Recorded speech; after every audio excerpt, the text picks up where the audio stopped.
地下室的鼓声。年末成果发表会的准备如火如荼，我们热门音乐社的练团教室成了第二个家。那天晚上，我们照例练习到很晚，大约11点多才结束。社团的伙伴们匆匆收拾好乐器，准备离开。我跟着大家一起上楼，准备回宿舍。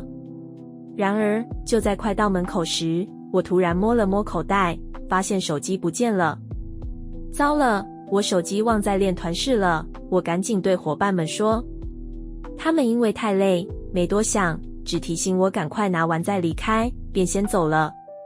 我无奈，只能独自折返回地下1楼。当我再次踏入地下楼层，那股湿冷的空气扑面而来，与之前满是音乐与热闹的氛围截然不同。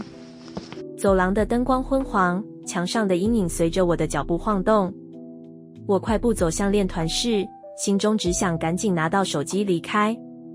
然而，就在我还没推开练团室的门时，突然听见里面传出低沉的鼓声，节奏缓慢而诡异。砰砰砰，它似乎是某种简单却不规律的拍子，仿佛有人在练习，又像是一种在敲击某种讯号。我顿时停住脚步，思索着不久前明明亲眼看着大家收拾好所有乐器，怎么会有人留在里面？我的理智告诉我应该赶快离开，但一股好奇心驱使着我轻轻转动门把，缓缓推开门。门内的景象让我倒吸一口气。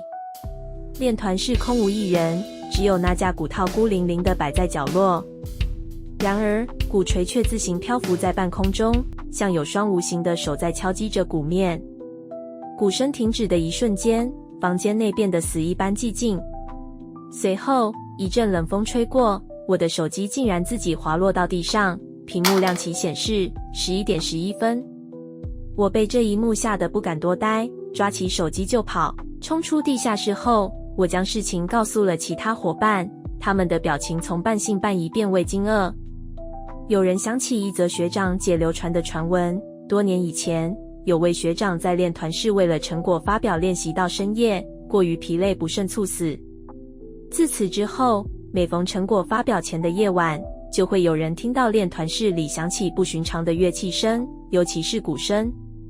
后来的几天，练团时间变得格外小心，没人敢单独留在地下室。即便如此，每当我们结束练习离开时，总觉得有什么东西在门后盯着我们，似乎在默默地继续着它未完成的旋律。